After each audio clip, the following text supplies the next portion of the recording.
Hello and welcome to talking football today. আর আজকের এই ভিডিওতে আমরা আলোচনা করব ক্রিশ্চিয়ান এরিকসনের সম্পর্কে।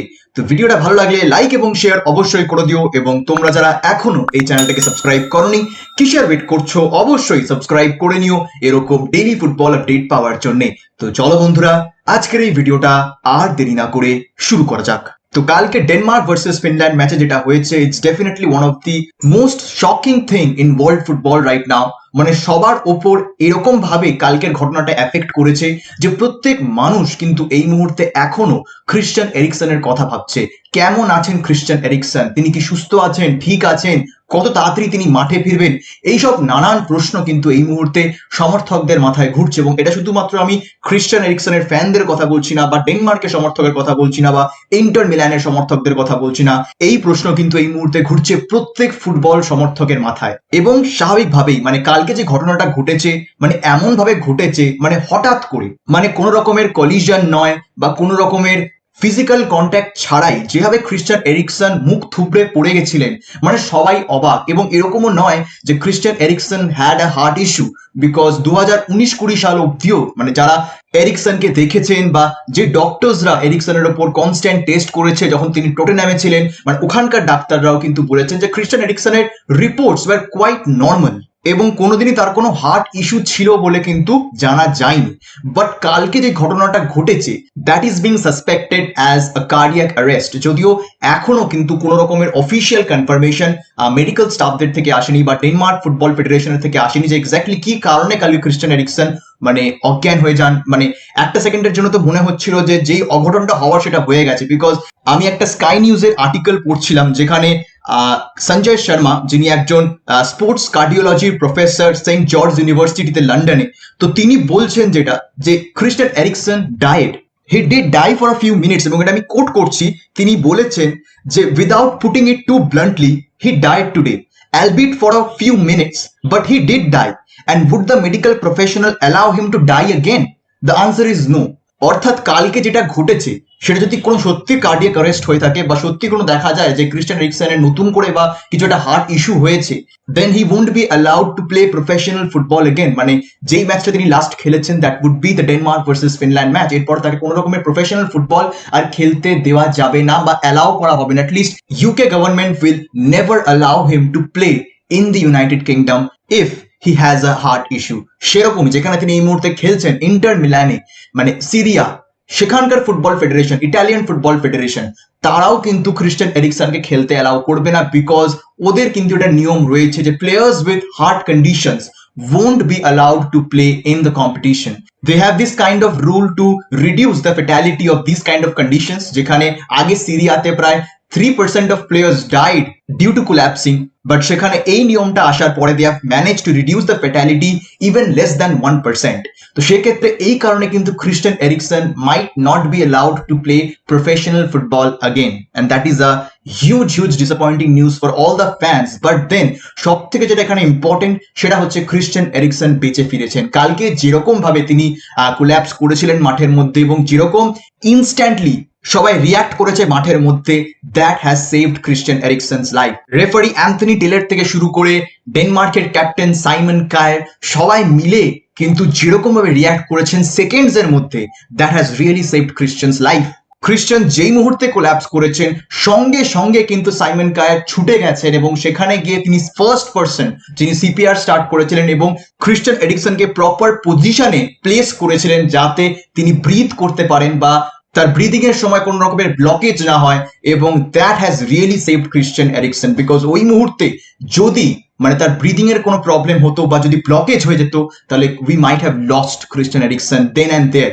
বাট সাইমন কায়ার গিয়ে যেভাবে রিয়াক্ট করেছেন ওই সিচুয়েশনটায়, it gives us a proper example of good education, because it is very important for these players to be aware of these kind of situation and how to react to them. And Simon Kjaer is the perfect example of a true leader, and he is being applauded, celebrated and respected throughout the whole football community for what he has done yesterday.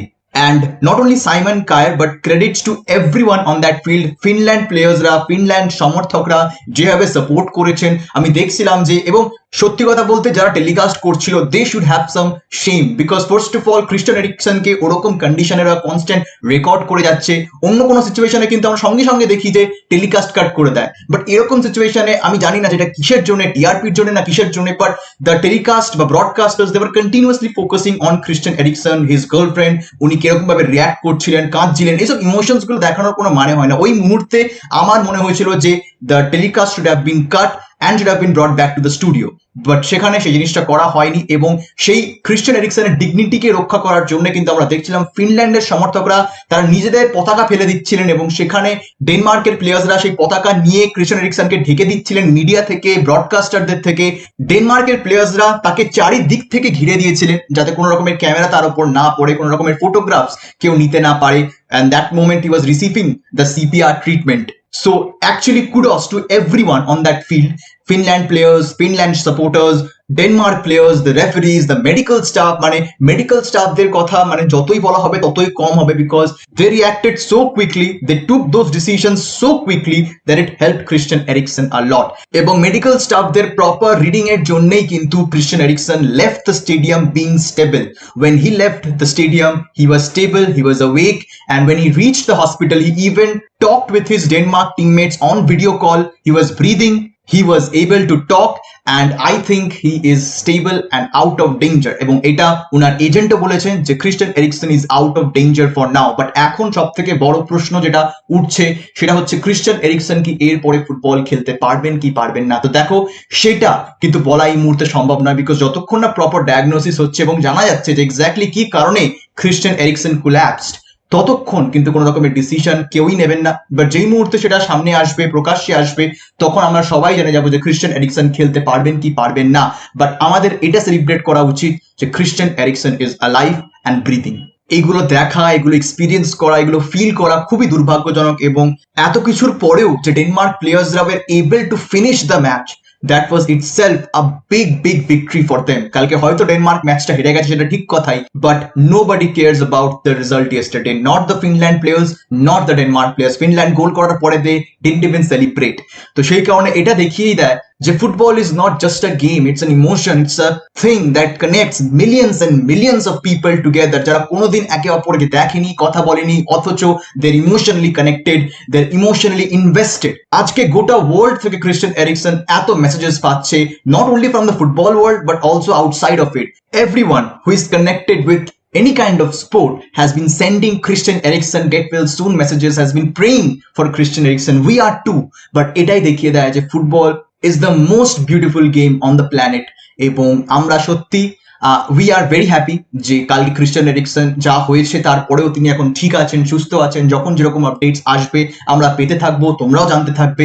But সব থেকে গুরুত্বপূর্ণ ব্যাপার হচ্ছে যে the show must go on. Christian এরিকসনের বক্তব্য কিন্তু এটাই ছিল। ডেনমার্ক প্লেয়ার্সরা কালকে খেলতে চাইছিল না ম্যাচটা, বাট ক্রিস্টিয়ান এরিকসন সেড যে খেলো।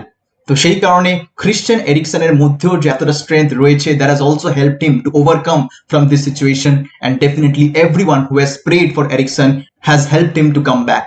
তো সেই ক্ষেত্রে অবশ্যই তোমরা জানিও যে তোমরা কিরকম ভাবে দেখছো এই সিচুয়েশনটা, তোমাদের কি বক্তব্য আমাকে কমেন্ট সেকশনে অবশ্যই জানিও। আপাতত আমি আজকের এই ভিডিওটা এখানে শেষ করব। আশা করব তোমাদের ভিডিওটা ভালো লেগেছে। ভালো লেগে থাকলে লাইক এবং শেয়ার অবশ্যই করে দিও। এবং তোমরা যারা এখনো এই চ্যানেলটাকে সাবস্ক্রাইব করোনি, কিসের ওয়েট করছো, অবশ্যই সাবস্ক্রাইব করে নিও এরকম ডেইলি ফুটবল আপডেট পাওয়ার জন্য। দেখা হবে তোমাদের সাথে পরের ভিডিওতে। আর এই ভিডিওটা দেখার জন্য তোমাদের সবাইকে জানাবো ধন্যবাদ।